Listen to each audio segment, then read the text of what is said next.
Gamar Tov, Temple Emanu-El, and Shana Tova. Thank you, Robert, for that gracious introduction and for your friendship.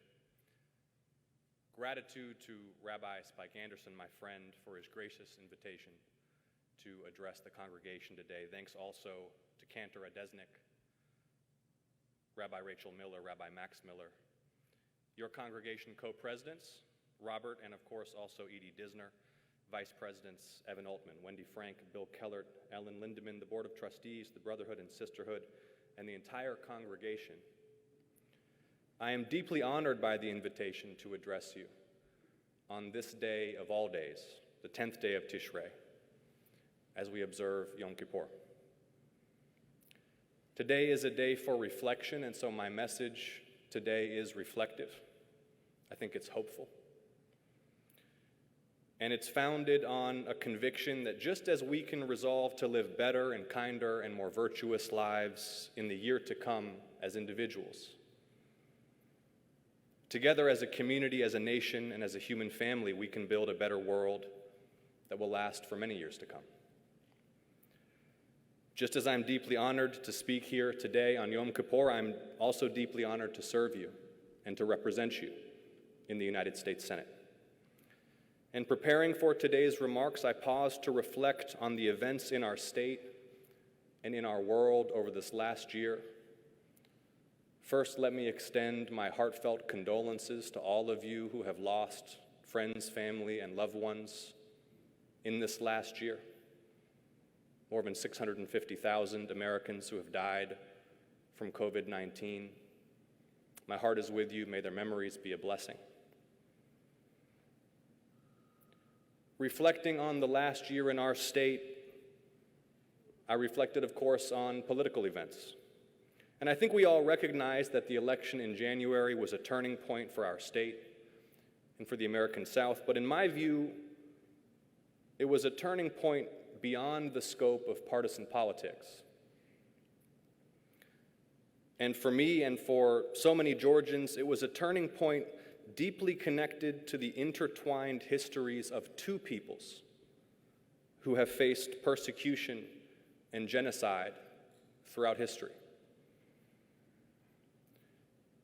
Because few, I among them, would have predicted, even as recently as a few years ago, that the state of Georgia, both the heart of the old Confederacy and the cradle of the civil rights movement, would send a black pastor and the young Jewish son of an immigrant to represent our state in the Senate. As Robert acknowledged, we are respectively the first Jew and the first African American to represent Georgia in the Senate, and upon my election, I became the first Jewish senator elected from the Deep South since 1879.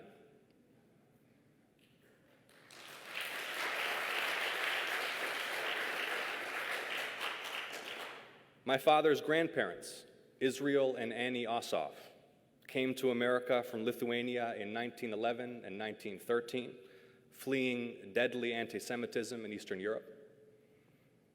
When I was sworn into the Senate by Vice President Kamala Harris, I had in my jacket pocket copies of the ship's manifests that logged their arrival at Ellis Island.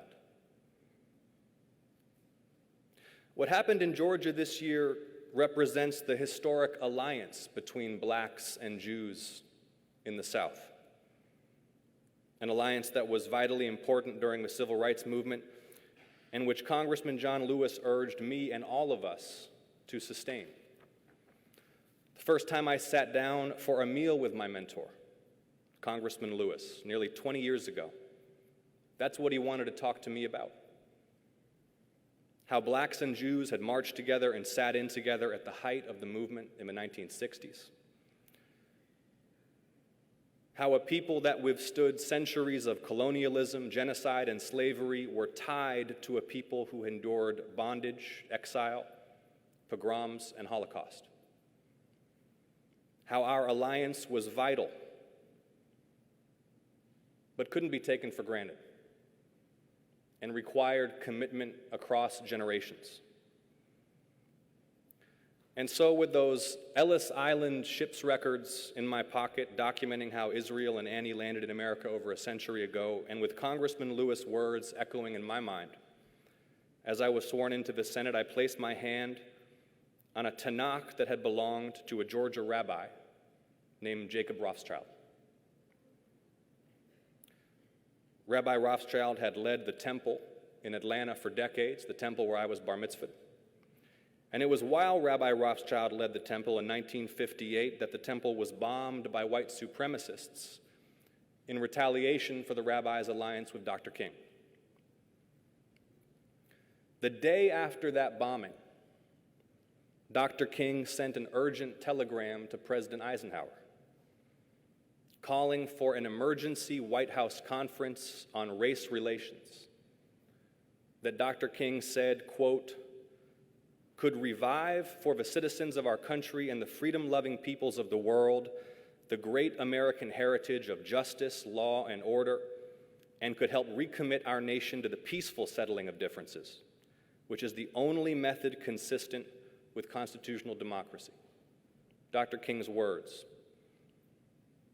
after the temple in Atlanta was bombed, to, quote, recommit our nation to the peaceful settling of differences, which is the only method consistent with constitutional democracy.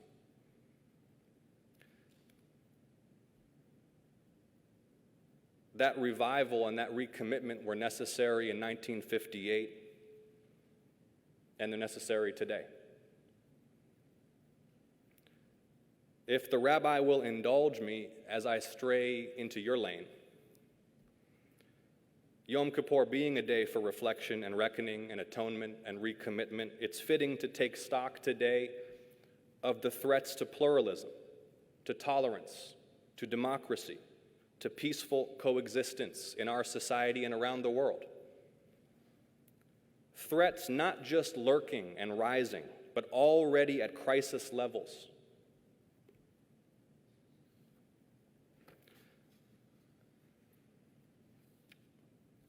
As I'm sure is true for many of you, not all of my ancestors made it out of Europe before it was too late. And once it was too late, just a few escaped. I'll never forget as a young boy tracing with my index finger the numbers tattooed into the arm of my cousin, Nate Krugman. We called him Great Uncle Nate.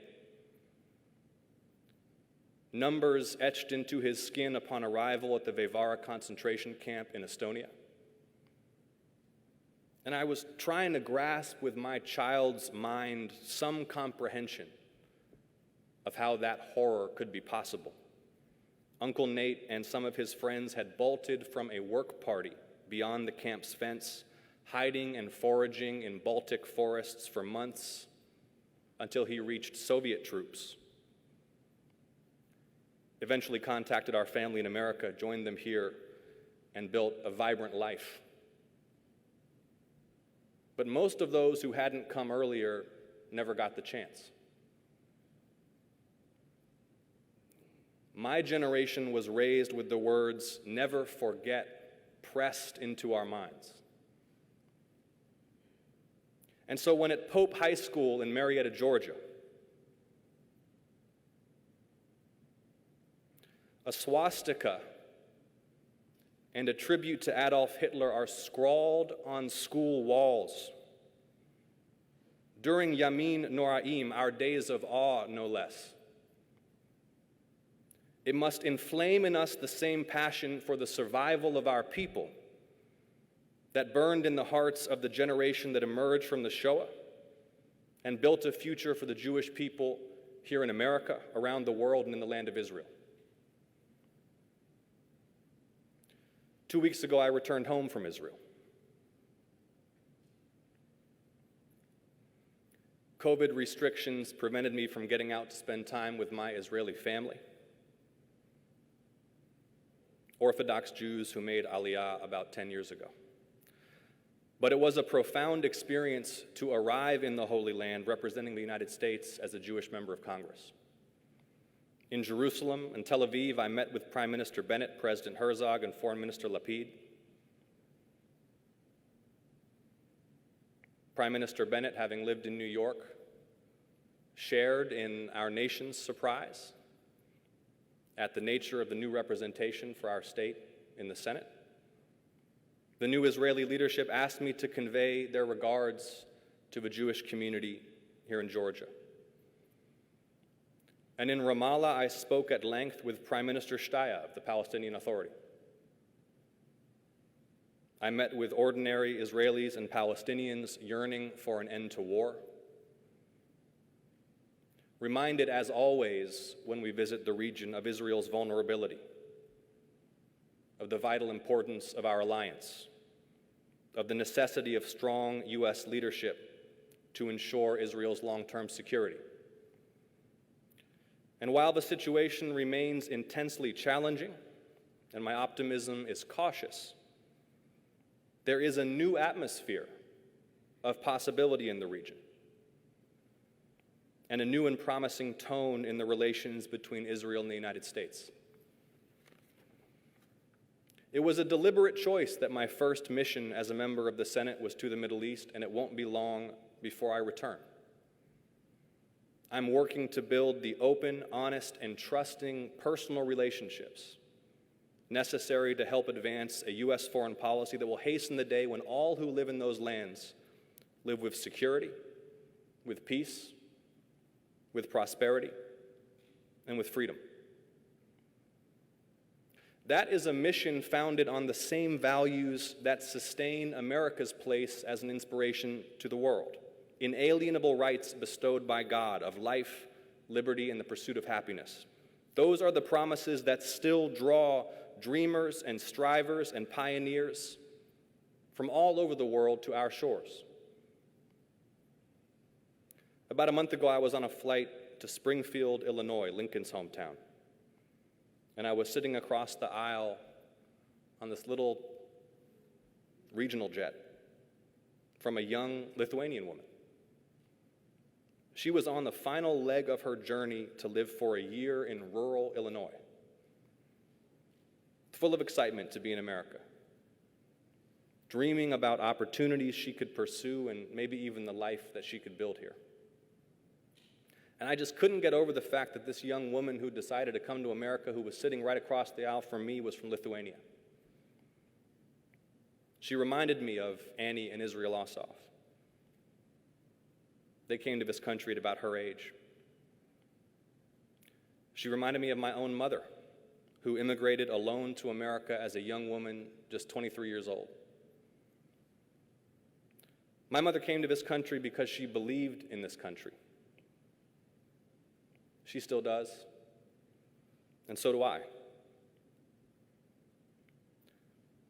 So on this Yom Kippur, as we reckon with the last year and resolve to live better lives in the year to come, it's with gratitude that I'll continue to serve you. I will continue the work aimed at more fully realizing America's founding promises. And I'm at your service. Shana Tova. Thank you again, Rabbi Anderson. Thank you all for your time and hospitality today.